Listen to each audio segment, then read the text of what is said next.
The bunker shuddered as another shell landed close. Eva's breath caught in her throat, and her hands trembled while fastening the pearl button of her cardigan. She thought of the world above, ruined streets, smoke rising like funeral pyres. Thomas said, "They're closer than ever. It's only a matter of days." She forced a smile, though her stomach knotted.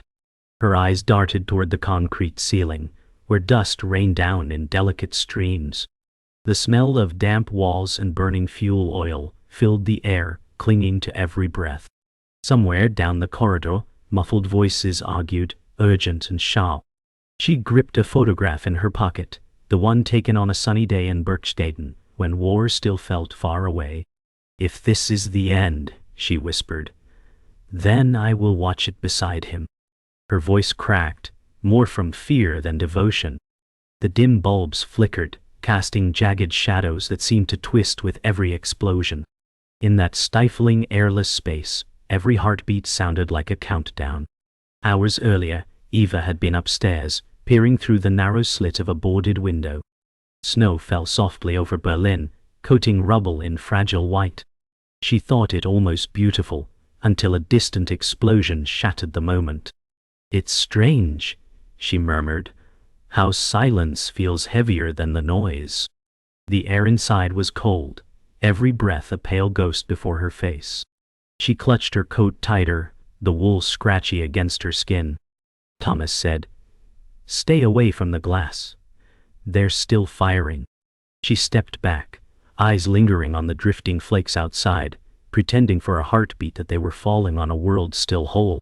But even through the crack, she could smell the smoke, a sharp, acrid reminder that beauty here was only a disguise. The boards creaked as she moved, and somewhere below, someone slammed a door. Every sound in the bunker was magnified, each one a reminder that the walls were thin and the end pressed closer. That morning, she had awakened to the sound of boots pacing outside her room. Her heart quickened before her mind caught up. She lay still, listening to the rhythm, sharp, clipped, impatient. A kettle whistled faintly in another room, a normal sound that felt alien in this place. She rose slowly, wrapping a shawl around her shoulders. The mirror caught her reflection, pale, eyes shadowed, a face that no longer looked 20 but not yet old. "You should eat something," Thomas said from the doorway, his tone softer than usual. She nodded but didn't move toward the food. Hunger felt like a distant luxury. Instead, she studied the creases forming near her eyes, wondering when they had appeared. A dull thud from above reminded her there was no time for vanity. She turned away from the mirror, tightening the shawl as though it could hold back the cold and the fear creeping in. The night before she had heard the music, faint, almost imagined, drifting from a gramophone in one of the officers' quarters. A waltz she remembered from years ago, when she danced under chandeliers, not low ceilings. She followed the sound until it stopped abruptly, replaced by muffled voices. She lingered in the hallway, unwilling to step into their argument. "We'll hold them back," someone insisted, his voice cracking. Another laughed bitterly. "With what? Empty promises?" Footsteps approached and Eva slipped back into the shadows. Her pulse raced as she pressed herself against the wall, the gramophone's needles still spinning silently in her mind. She remembered the warmth of candlelight on her skin and the smell of polished wood, memories that felt like they belonged to someone else entirely. In the mess hall, a pot of watery soup steamed weakly on a small stove. The air smelled faintly of cabbage and rust. Eva sat at the edge of a long table, spoon idle in her hand. She wasn't hungry. Across from her, a young soldier, barely older than a boy, stared into his bowl as though willing it to fill. "First winter away from home?" she asked softly. He nodded, not meeting her eyes. The sound of distant shelling punctuated their silence. A piece of bread, stale and cracked, lay untouched between them. She slid it toward him. "You'll need it more than I will." His lips parted as though to thank her, but the words never came. Somewhere above, the ceiling groaned again. The spoon in her hand felt heavier than metal should. She forced herself to take a sip, the thin broth tasting more of memory than nourishment. Morning seeped into the bunker like a rumor, thin and colorless. Eva traced the seam of her sleeve and pretended it was a horizon. Thomas said, "You should rest." She shook her head and smiled in apology. She remembered her first camera, and the way sunlight once felt like permission. The air here tasted of wet concrete and old smoke. "I used to wait for golden hour," she whispered, as if light could tell the truth. Her voice startled her, too bright in the gloom. A kettle clicked and failed to boil. Boots crossed the corridor and paused, as if listening. She thought of promises made in laughter and kept in silence. Thomas said, "They will come through the park next." She pictured trees shredded into spears. She thought of faces on old film, grained and tender. "I want a sky again," she said, "even if it's gray." He looked away, and the smallness of that gesture hurt. The wall trembled, and dust fell like dry snow. Somewhere, a door shut with finality. Eva unfolded a letter she had never sent. The paper had softened at the creases, like skin after tears. "I wrote this in happier weather," she said, almost laughing. Thomas hovered at the door, undecided. He said, "It's not safe to keep names." She pressed the paper to her chest as if heat could erase ink. The handwriting looked braver than she felt. Shells thumped far away, polite and dreadful. "I kept it because I wanted to remember who I was," she said, voice steady now. She recalled a rooftop in summer, and the loud hush of cicadas. A promise about traveling after the war suddenly sounded like a joke with a cruel punchline. Thomas said, "If they search, burn it." She nodded, and didn't move. The ceiling hummed with trapped air. She folded the letter again, and felt the fold cut like a decision. "Not yet," she whispered, and the room seemed to lean in. She opened a small cosmetic case, and found a tube of lipstick the color of old cherries. It felt like contraband from another life. "Do you think courage can be painted on?" she asked. Thomas said nothing, but his mouth twitched as if remembering music. She lifted the mirror and studied the person inside. The glass held scratches like pale scars. "I used to dress for afternoons," she said, "not alarms." She brushed powder across her cheek and tried not to cough at the smell. The ritual steadied her hands. It reminded her that bodies are maps, and maps can be folded, but not erased. Thomas said, "They will ask where your loyalties lie." She capped the lipstick and heard the click like a verdict. "With whoever survives the next hour," she said, and almost smiled. The silence afterward felt like a held breath. Somewhere, the gramophone's needles scraped and stopped. Thomas unrolled a charcoal map across the table. The lines were smudged, like roads drawn by rain. "There's a service tunnel," he said, tapping a corner near the park. She leaned in and smelled graphite and fear. "And if it's blocked?" she asked. He lifted a shoulder and let it fall. The gesture said everything. The bunker groaned as if considering their options. She imagined nights after escape, ordinary and miraculous. Bread still warm. Shoes drying by a door. "I don't know if I deserve it," she admitted. Thomas said, "Deserving is finished. Breathing is what's left." His eyes held a tired mercy. She looked at the map until it looked back. Every path had a cost printed in invisible ink. "If we run, we leave others," she said. He didn't flinch. "If we stay, we leave ourselves." A cup rattled on its saucer. Decision crowded the room like smoke. Night returned with the sound of distant cheering that might have been fire. Eva sat alone, listening for meaning in the echoes. "What if endings are only mirrors?" she asked the dark. Thomas arrived quietly and waited for her to speak. She said, "I will not run tonight." The words surprised her with their weight. He studied her face as if reading weather. "Then I'll hold the line near the door," he said. She reached for his hand and found it cold and steady. "Thank you," she whispered, and felt the truth of it like heat. The corridor light flickered, counting down in a language of wires. She tucked the unsent letter into the lining of her coat. If they searched, they would find ash instead. "If there is a morning," she said, "I'll claim it." He nodded once.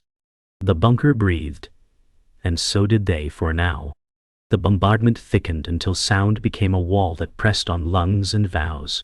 Eva tucked stray hair back into its bun and steadied her breath. Thomas said, "We check the tunnel now or never." She nodded because choices pretend to be simple under fire. The corridor tilted as dust poured like ash from a book no one could finish. "If it opens," she said, "we bring the others." He answered, "If it opens, we live long enough to try." A crate toppled and rolled, clattering like coins paying a debt. They passed the mess where bowls still steamed with a heat no one wanted. A child's shoe lay by the stairs, small as a confession. Eva said, "I will not be a shadow in his story," and her voice did not break. Captain Harris blocked their path with a smile too neat for this hour. His boots shone like punctuation marks ending worse sentences. "Where are you two going?" he asked, voice smooth and sharpened. Thomas said, securing the east hall, and didn't blink. Eva folded her hands and felt the letter seam hidden in her coat. "I keep records," she said, "pictures in my head, nothing on paper." Harris studied her face as if he owned the mirror. "Loyalty counts more than courage now," he said. She answered, "Then count me by who I shelter." Silence tilted, then settled. Harris stepped aside, but his eyes promised an audit. Thomas exhaled like a door unlatching. They reached a storage room where silence pooled like rain in a bowl. Eva lifted a cracked photo of a summer boat, the lake bright as a lie. "I took this on a day that refused to end," she said. Thomas said, "The day ends for everyone, but not the same way."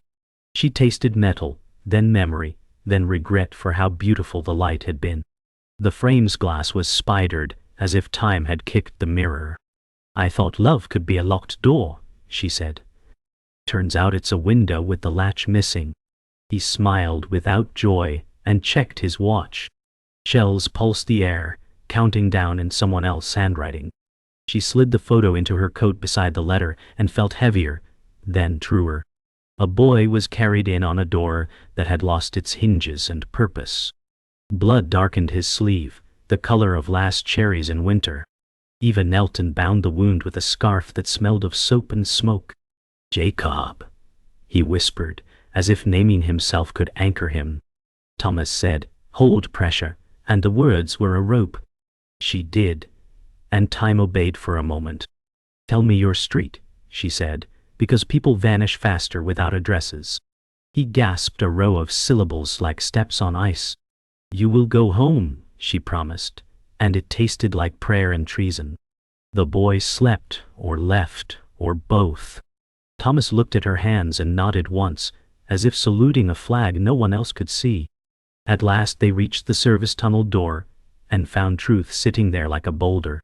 The hatch was warped, welded by heat and panic. "We can cut," Thomas said, though his voice knew better. Eva pressed her ear to the metal, and heard the city like the sea. "There is a world inches away," she said, "and it doesn't know our names." He set the crowbar and pulled until silence screamed. Bolts held like stubborn prayers. Eva said, "Maybe the way out is not this door." He paused, breathing fire into cold air. "Then the way out is what we do next," he said. She placed the photo and let her deeper in her coat and squared her shoulders. The tunnel did not open, but something in them did. The air in the bunker thickened as rumors moved faster than truth. Eva sat at the long table, listening to whispered names that would not see sunrise. Thomas entered, eyes searching until they found hers. "They're burning papers upstairs," he said, voice clipped. She felt the words as heat on her face. "Which ones?" she asked. He shook his head. "The kind that decide who walks out alive." She rose slowly, as though motion could change the decision already made. The soup pot on the stove hissed quietly, as if scolding their silence. "I hate the smell of endings," she whispered. Outside the room, boots thudded in unison, carrying urgency and final orders. Thomas said, "Stay close to me." She thought of the letter still hidden in her coat, and decided its weight might save her or sink her. They climbed the narrow stairwell toward the records room, each step creaking like a verdict. Smoke licked down the stairwell, smelling of scorched ink. "They're ahead of us," Thomas said, pulling a scarf over his mouth. Eva's eyes watered, but not from the heat. Inside the room, papers curled in on themselves, blackening into brittle petals. A man with an armband fed them to the flames, his face a mask of obedience. "These are lives," she said sharply. He did not look at her. Thomas grabbed a bundle before it touched fire. Names, dates, and reasons for vanishing, inked in hurried script. "Go," he ordered, thrusting them into her hands. She ran without thinking, the sound of paper burning, following like a second heartbeat. In a supply corridor, Eva leaned against cold concrete, the rescued papers pressed to her chest. Thomas caught up, breath ragged. "We can't keep them all," he said. "We can keep enough," she answered. She opened the bundle. Faces she didn't know, lives she'd never touch, yet their weight anchored her. Footsteps echoed behind them. She shoved half into a crate under a tarp. "If they search us, they find nothing," she said. He nodded once, his eyes flicking toward the sound growing nearer. "If they search here, they find everything," he replied. The air between them tightened into trust without ceremony. She slipped the rest into her coat, the letter now joined by a chorus of strangers.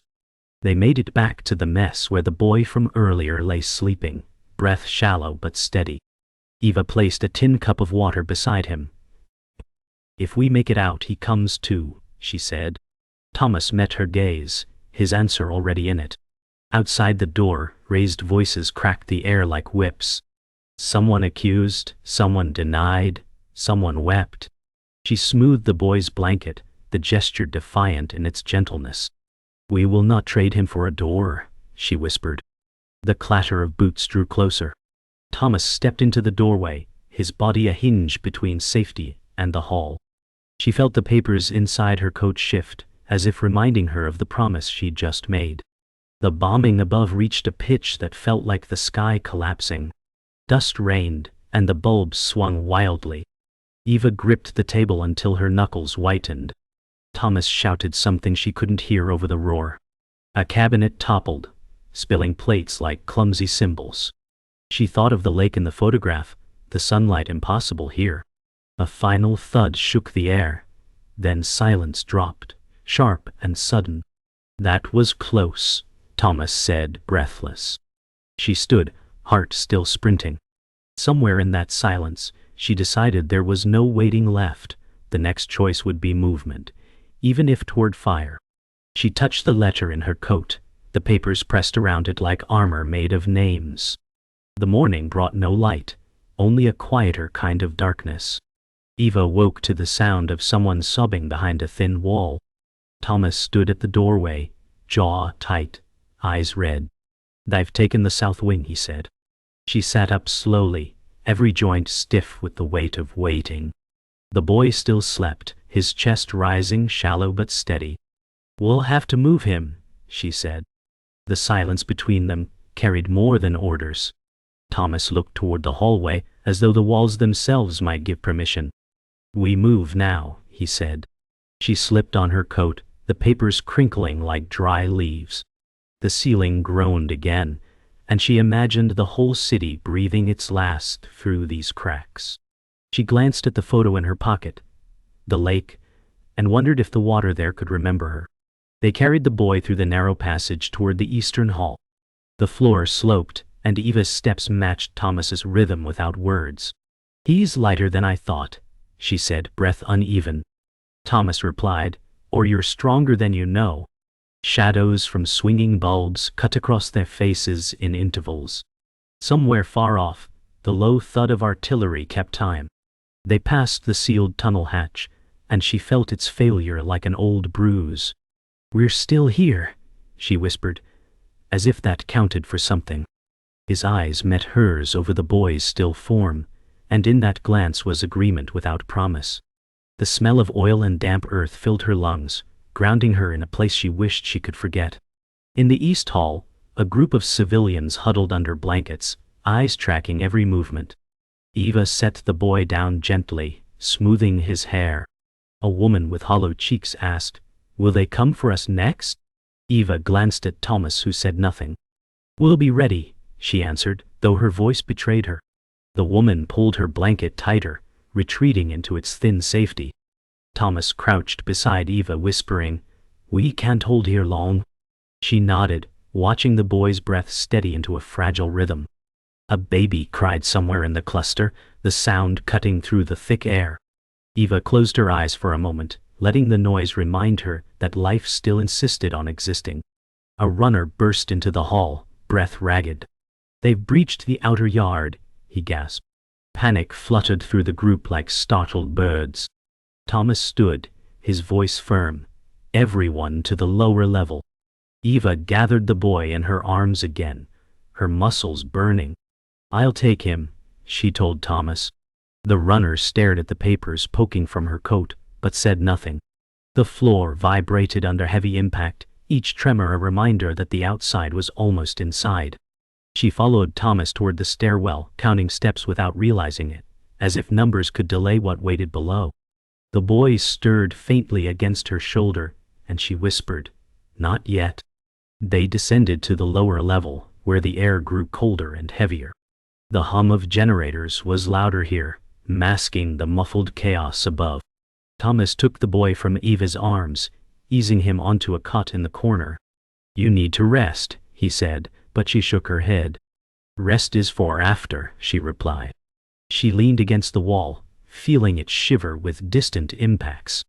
In her coat, the letter and the rescued papers felt like a second heartbeat. She looked at Thomas, wanting to say something final, but choosing silence instead. Above them, the world was folding in. Down here they were still breathing, and for the moment, that was enough.